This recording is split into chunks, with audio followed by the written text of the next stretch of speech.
Hey everyone, welcome back to my YouTube channel. कैसे हैं आप सभी लोग? उम्मीद है आप सभी लोग अच्छे होंगे और आप सबकी पढ़ाई अच्छे से चल रही होगी। आप लोगों ने एमसीआरटी 2026 की तैयारी करना स्टार्ट कर दिया है और आप कंटिन्यूस पढ़ते रहिए। बहुत जल्दी ही इसकी वैकेंसीज आने वाली हैं। कल मैंने पोस्ट किया था, मैंने उसमें लिखा था कि जो डाउट्स हैं आपके एमसीआरटी 2026 को लेके, क्योंकि सारे लोगों के सवाल होते हैं, तो मैंने सोचा कि मैं सारे कमेंट्स को कलेक्ट करके आपको आपके डाउट्स को क्लियर करने की कोशिश करूंगी। तो मैंने कल एक पोस्ट किया, उसमें मुझे बहुत सारे कमेंट्स रिसीव हुए। सारे क्वेश्चंस को देखा और मैंने सोचा मैं आपको एक वीडियो के थ्रू सारे क्वेश्चंस, सारे डाउट्स आपके क्लियर कर पाऊँ। तो मैंने डाउट्स को कलेक्ट कर लिया है और मैं आपके एक एक डाउट को लेके अच्छे से क्लियर करती हूँ, ठीक है।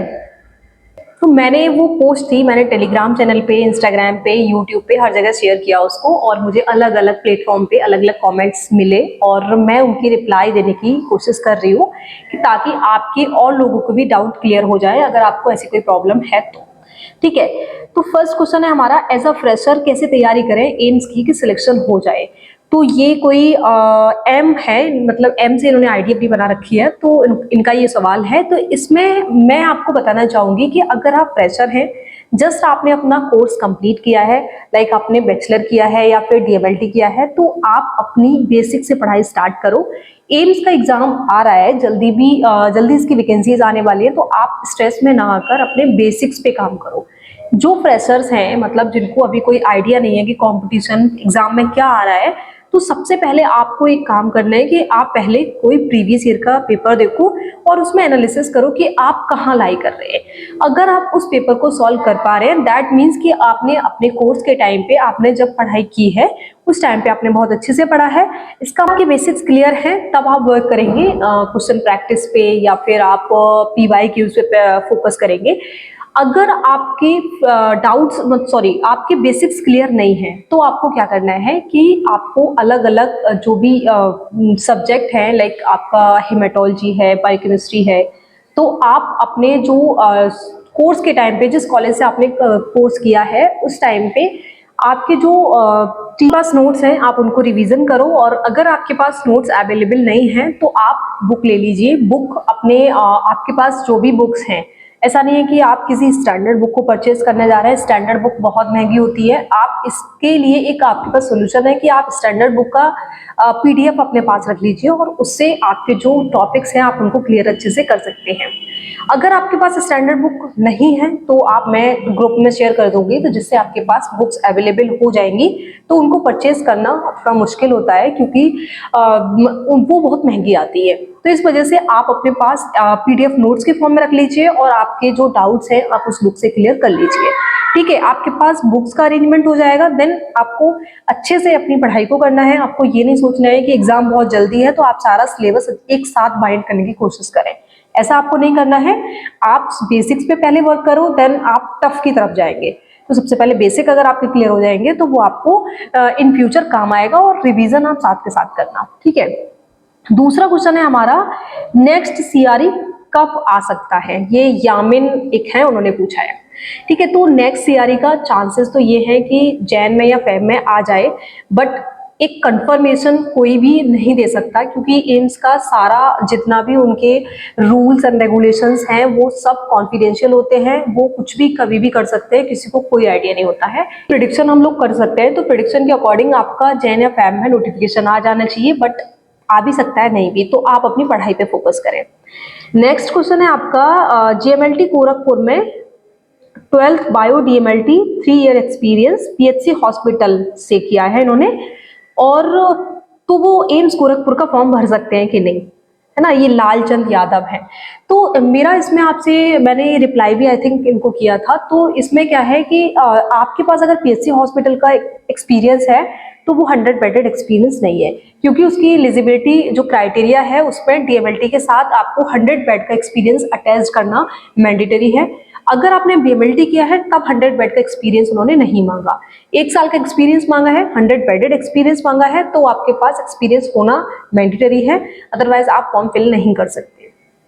PSC जो है वो 100 बेडेड नहीं होती, CHC भी 100 बेडेड नहीं होती। अगर आप डिस्ट्रिक्ट हॉस्पिटल में होते देन आप एलिजिबल थे। ठीक है, तो ये क्लियर हुआ होगा आई थिंक। नेक्स्ट क्वेश्चन है आपका, bachelor of vocational laboratory technology MCRE में एलिजिबल है? ये रूपम रॉय ने पूछा है। तो ये बी वॉक वाला जो हो रहा है आजकल, कुछ बच्चे इसको कर लेते हैं। इसके साथ एक प्रॉब्लम आ रही है कि ये कुछ इंस्टीट्यूट में तो एप्लीकेबल है, बट कुछ इंस्टीट्यूट इसको रिजेक्ट कर देते हैं। तो ये आपको अपने रिस्क पे करना है। अगर आपने कर भी लिया है तब आप ये चीज़ पहले फाइनलाइज कर लीजिए कि कहाँ इसको कर सकते हैं, मतलब कौन से इंस्टीट्यूट इसको ले रहे हैं। ठीक है, अभी ये कैफे में चल के आया था इसका, एमसीआरई कैफे में कुछ स्टूडेंट थे, उनका इससे ज्वाइनिंग भी हुआ है। ठीक है, तो ये आपका कुछ इंस्टीट्यूट में वैलिड है बट कुछ में नहीं है, तो इसलिए आप इसको ना करें, वो ज़्यादा बेटर है प्रेजेंट सिचुएशन के अकॉर्डिंग। नेक्स्ट क्वेश्चन है आपका, प्लीज बताएं कि एक डीएमएलटी का स्टूडेंट कैसे तैयारी करे एम्स की, क्या पढ़े, कैसे पढ़े, कौन सी बुक पढ़े, या ऑनलाइन बैच अगर परचेज किया हो तो उससे कैसे तैयारी करें, बहुत कंफ्यूजन हो रहा है। ये प्रज्ञा है, उनका ये सवाल है। तो मेरा कहने का मतलब ये है कि जस्ट आपने डीएमएलटी किया है, आपने कोर्स भी परचेज कर लिया है, अब आपको पढ़ाई करनी है। कोर्स जब आपने लिया है तब डेफिनेटली ये है कि आपको सारी चीज़ें बहुत अच्छे से, जो टीचर है जो कोर्स करा रहे हैं वो करना होगा। तो सबसे पहले मैं आपको बताना चाहूँगी कि इसमें एक काम करिए, आप जितनी यूनिट्स हैं जो आपके कोर्स में कराई हैं टीचर ने, आप एक यूनिट पहले उठा लीजिए। एक यूनिट सपोज आपने हेमेटोलॉजी को उठाया, पहले आप हेमेटोलॉजी को कंप्लीट कर लो। ठीक है, हेमेटोलॉजी एक सबसे पहली यूनिट होती है क्योंकि उसमें पैथो का एक बेसिक सबसे पहले समझाया जाता है, तो आप सबसे पहले हेमेटोलॉजी को कर लो। देन जो यूनिट्स हैं जैसे कि आपकी बायोकेमिस्ट्री है, हिस्टोपैथोलॉजी है, क्लिनिकल पैथोलॉजी है, तो आप पहले हेमेटोलॉजी कर लीजिए, देन आप बायोकेमिस्ट्री कर लीजिए। एक एक यूनिट करके करिए, आप ऐसा मत करिए कि आप सारी सब्जेक्ट पे एक साथ भाग रहे हैं, है ना। जैसे कि आपने एक दिन में सारी क्लासेस ले ली तो आप थोड़ा गड़बड़ा जाएंगे। आप सबसे पहले एक एक यूनिट करके कंप्लीट कर लीजिए और साथ के साथ रिवीजन मैंडेटरी है। कि काम करिए, आपकी जो सब्जेक्ट हैं आप उनकी अलग से एक नोटबुक बना लीजिए और जो क्लासेस में टीचर करा रहे हैं उसके अकॉर्डिंग आप सेल्फ नोट्स बनाइए, क्योंकि आप अपने हाथ से लिखेंगे वो बहुत ज़्यादा बेनिफिशियल रहेगा जब आप रिवीजन करेंगे। तो आप सबसे पहले करिए कि जैसे हेमेटोलॉजी है, बायोकेमिस्ट्री है, क्लिनिकल पैथ है, तो सबकी आप अलग अलग नोटबुक बना लीजिए और उसमें आप नोट करिए कंटिन्यूस और उसको रिवीजन करिए। अब रिवीजन कैसे करना है, रिवीजन आप ऐसे कर सकते हैं कि जैसे कोई हेमेटोलॉजी का कोई टॉपिक है, आप उसको पहले वहां से पढ़ें, देन एक रफ कॉपी पे आप उसे बिना देखे लिखें। ये मेरा पर्सनल एक्सपीरियंस है कि आप लिख के जो प्रैक्टिस करते हैं वो आपके सबकॉन्शियस माइंड में सेट हो जाता है और वो आपके लिए बहुत ज़्यादा हेल्पफुल रहता है। तो आप इसको ज़रूर इस्तेमाल करें, ये आपके लिए बेनिफिशियल रहेगा। ठीक है, आप इस तरीके से अपने कोर्स से अपने सब्जेक्ट को कंप्लीट कर लीजिए। नेक्स्ट क्वेश्चन है आपका, अगर कोई दूसरे स्टेट में से है एग्जाम देने के लिए, सेंटर गोरखपुर ही जाना होगा क्या? ये प्रोटीन्स नाम से इनकी आईडी है, वो ये सवाल पूछ रहे हैं। तो ऐसा नहीं है, एम्स गोरखपुर का लास्ट ईयर मैंने एग्जाम दिया था, जो 2024 अप्रैल में एग्जाम कंडक्ट कराया गया था। उस टाइम इसमें ऐसा कुछ भी नहीं था कि आपको गोरखपुर जाया गया था। मेरा सेंटर जो आया था वो दिल्ली में आया था। तो आप इसे बेफिक्र रहिए कि गोरखपुर नहीं जाना पड़ेगा। अगर आप इंटरेस्टेड हैं तो आप फॉर्म फिल कर सकते हैं। नेक्स्ट क्वेश्चन है इसमें, I am currently a first year BMLT student, मुझे तैयारी कैसे करनी चाहिए फॉर एमसीआरई जिससे मैं फर्स्ट अटेम्प्ट में एग्जाम क्लियर कर पाऊँ? तो ये मैंने पहले भी बताया कि पढ़ाई का तरीका मैं आपको पहले भी बता चुकी हूँ कि सबसे पहले आप अपना सिलेबस पे काम करो, उसके बाद अपनी प्रैक्टिस एंड रिविजन्स पे। सबसे पहले सिलेबस कंप्लीट करना बहुत ज़रूरी है। हम लोग क्या करते हैं, जो भी स्टूडेंट फेलियर देख रहे हैं कंटिन्यूसली, जिनका सिलेक्शन नहीं हो रहा है, उनका मेन फेलियर का रीज़न यही है कि वो लोग रिवीजन नहीं कर रहे हैं। तो आप सबसे पहले अपने सिलेबस को कंप्लीट करो, देन आप कंटिन्यूसली रिवीजन करो, ये आपके लिए बहुत ज़्यादा हेल्पफुल रहेगा। ठीक है, नेक्स्ट क्वेश्चन है, भाई जी BSc complete as soon completed होने के बाद तुरंत वैकेंसीज के लिए अप्लाई कर सकते हैं क्या? हाँ, अगर आप कंप्लीट कर चुके हैं, आपका रिजल्ट, आपकी डिग्री, सब कुछ आपके पास आ चुका है, देन आप अप्लाई कर सकते हैं। अगर आपके पास आपका रिजल्ट या फिर आपकी डिग्री कंप्लीट नहीं हुई है तो आप इसमें अप्लाई नहीं कर सकते। ठीक है, नेक्स्ट क्वेश्चन है, मैम कंप्लीट माइकोलॉजी की वीडियो बना। हाँ, ये मैं कोशिश करूंगी कि माइकोलॉजी की वीडियो बनाऊं आप सभी के लिए, तो ये मैं ट्राई करूंगी। ठीक है, नेक्स्ट है, सीआरई चॉइस फिलिंग का रिजल्ट कब तक आएगा, एनी आइडिया? ये शुभम पूछ रहे हैं। तो इसमें सीआरई चॉइस फिलिंग के आइडिया की भी मैं ये कहूंगी कि अभी मुझे कोई आइडिया नहीं है कि कब आएगा। लग ये रहा था कि बहुत जल्दी आने वाला है, बट टाइम ले लिया इन लोगों ने, तो आप वेट ही कर सकते हैं, है ना। आज जो लोग और एग्जाम दे रहे हैं, जैसे पीजीआई चंडीगढ़, केजीएमयू का एग्जाम होने वाला है, तो आप उनके लिए पढ़ाई करते रहें। आप सिर्फ और सिर्फ रिजल्ट का वेट ना करें। ठीक, नेक्स्ट क्वेश्चन है हमारा, रिकमेंडेड सम यूट्यूब चैनल जिससे जो फ्रेशर होगा उसको हेल्प होगी। एंड मैम आई थिंक जिनको फर्स्ट टाइम होगा, अब एम्स एग्जाम उनको ज़्यादा कंफ्यूजन है, बुक्स नोट्स एलईसी ऑनलाइन क्या कराएं, कॉम्पिटिटिव एग्जाम का अलग पैटर्न होने से इंसान घूम जाता है।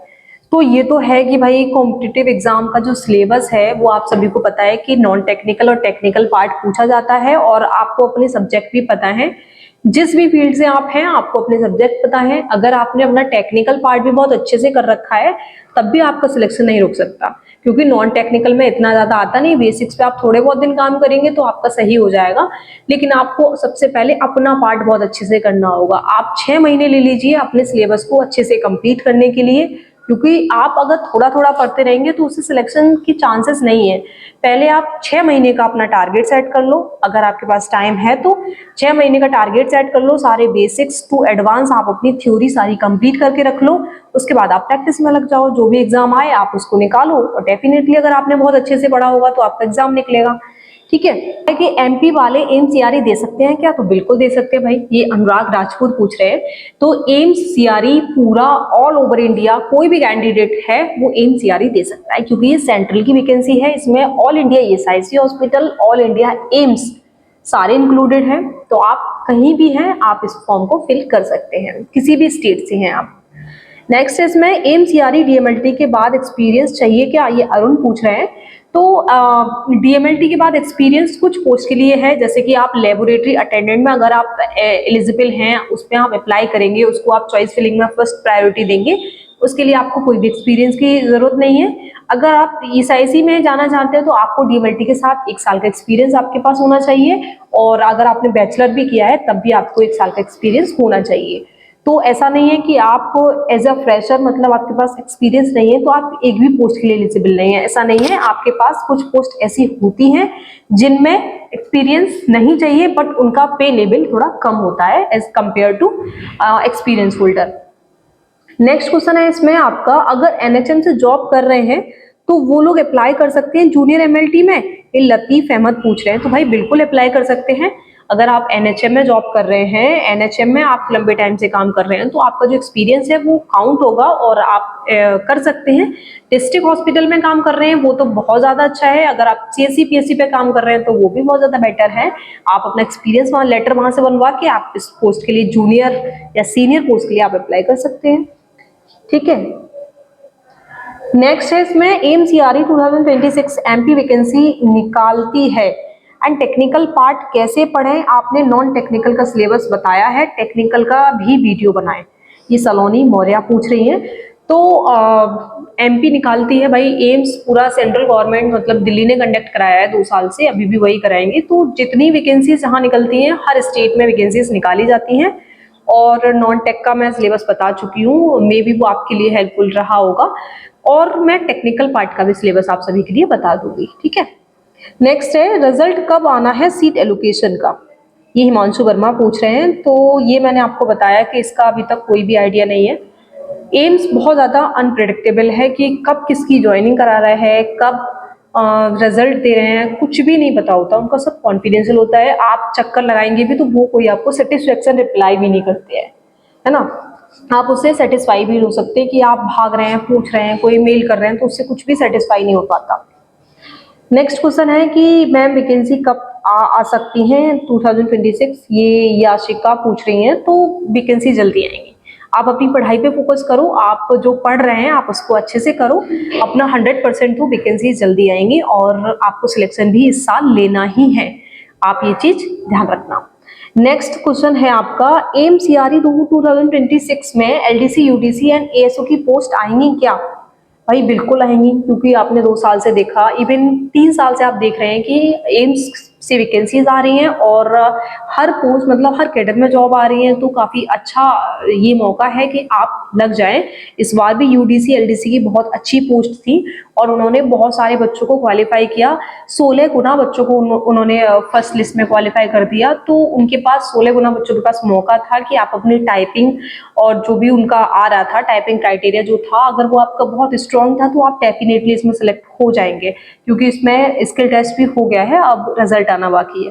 ठीक है, नेक्स्ट क्वेश्चन है आपका, technical assistant and senior tech laboratory का कितना वैकेंसी एक्सपेक्टेड है इन CRE 2026 में। ठीक है, ये अनऑर्थोडॉक्स पूछ रहे हैं, तो वैकेंसीज का हम नहीं कह सकते, क्योंकि सीनियर टेक की वैकेंसीज कम ही आ रही हैं, दोनों बार में वैकेंसी कम आई है, तो इस बार भी वैकेंसी कम ही रहेंगी, तो बहुत ज़्यादा वैकेंसी सीनियर वाले में नहीं आती। अगर आप इस लाइन में हैं कि आपके पास सीनियर आप एक्सपीरियंस है आपके पास, तो जो भी जितनी भी पोस्ट आए, नंबर तो मैं नहीं बता सकती कितनी वैकेंसीज आ सकती हैं, क्योंकि हर बार इनका चेंज हो जाता है। नेक्स्ट क्वेश्चन है, मैम एक्सपीरियंस प्राइवेट का चल जाएगा? तो भाई डेफिनेटली चल जाएगा, प्राइवेट हॉस्पिटल का एक्सपीरियंस चलता है, मेरा भी चल रहा है। मतलब मैंने 4 साल का एक्सपीरियंस लगाया था, मेरे पास 2 साल का प्राइवेट का था और 2 साल का मेरे पास गवर्नमेंट हॉस्पिटल का था। तो जो मैंने प्राइवेट किया था वो मैंने 4 साल का लगाया था, तो मुझे 2 साल का एक्सपीरियंस उसमें अटैच करना था, तो उन्होंने मेरा प्राइवेट वाला एक्सपीरियंस जो है वो कंसिडर कर लिया, तो बिल्कुल चलता है। ऐसा नहीं है कि आप प्राइवेट हॉस्पिटल में वर्किंग हैं, आपने वहां काम किया है तो वो नहीं चलेगा। नेक्स्ट क्वेश्चन है इसमें, DMLT के साथ एक्सपीरियंस चाहिए क्या? अरुण जाट पूछ रहे हैं। तो हाँ, DMLT अगर आपने किया है तो आप GMLT पोस्ट पे आपको एक्सपीरियंस चाहिए। अगर आप लेबोरेटरी अटेंडेंट में अप्लाई करेंगे तो आपको एक्सपीरियंस नहीं चाहिए। ठीक है, हाउ मच एक्सपीरियंस, नेक्स्ट है आपका, how much experience required for lab technician in AIIMS. ये आईडी है काजू कतली, ये पूछ रहे हैं कि कितना एक्सपीरियंस चाहिए आपको एम्स में। तो मैंने आपको बताया कि कुछ पोस्ट है, जैसे लेवल 6 की पोस्ट है, तो BMLT के साथ उसमें एक्सपीरियंस मांगा था 2 साल का, और SIC में भी एक्सपीरियंस मांगा था। तो अच्छी पोस्ट के लिए एक्सपीरियंस चाहिए, बट आपके पास एक्सपीरियंस नहीं भी है तब भी आप अप्लाई कर सकते हैं। नेक्स्ट क्वेश्चन है, AIIMS Gorakhpur question answer send me 2025। हाँ, मैं एम्स गोरखपुर जो 2024 में पेपर हुआ था वो प्रोवाइड कराऊंगी मैं आप सभी के लिए। ये अनूप कुमार पूछ रहे हैं, तो मैं आपको डेफिनेटली दूंगी इसको। नेक्स्ट इसमें एज 27 ईयर्स 4 मंथ्स ज्यादा है, एज 18 से 30 होनी चाहिए, राधे शर्मा। हाँ, तो अगर आप 27 साल के हैं और 18 से 30 उसमें मांग रहा है तो डेफिनेटली आप एलिजिबल हैं इसमें, है ना। ये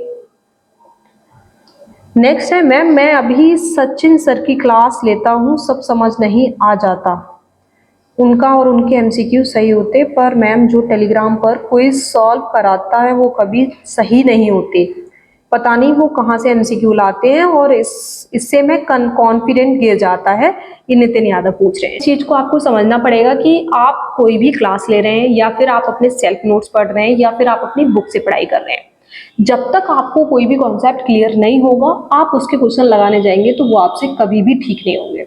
ये रीजन यही है कि आपसे वो सवाल नहीं हो रहा है, मतलब आपसे एक टॉपिक का क्वेश्चन नहीं हो रहा है, दैट मीन्स कि आपने वो टॉपिक अच्छे से क्लियर नहीं किया, उसको पढ़ा भी था तो आप भूल चुके, उसका रिवीजन आपने नहीं किया।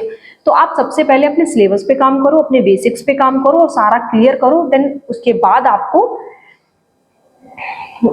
क्वेश्चन प्रैक्टिस करो, तो आपका कॉन्फिडेंस भी गिरेगा नहीं और आप अच्छा कर भी लेंगे, है ना। तो ये सारे जितने भी क्वेश्चंस थे मैंने आपको बताए, तो आई होप सो कि आपको वीडियो के थ्रू आपको सारे डाउट्स क्लियर हो गए होंगे, और वीडियो आप सभी के लिए हेल्पफुल भी रही होगी। वीडियो हेल्पफुल रही हो तो आप वीडियो को शेयर करें अपने दोस्तों के साथ, और हमारे यूट्यूब चैनल पे, टेलीग्राम चैनल पे और इंस्टाग्राम चैनल पे जुड़े। हम वहाँ पे अपनी जो रील्स है या फिर अपनी शॉर्ट वीडियोस के थ्रू आपको जानकारी देते रहते हैं। अगर आपके कोई और भी डाउट्स हैं तो आप हमें कमेंट्स में बताएं, हम आपके डाउट्स को क्लियर करने की कोशिश करेंगे। Thank you so much.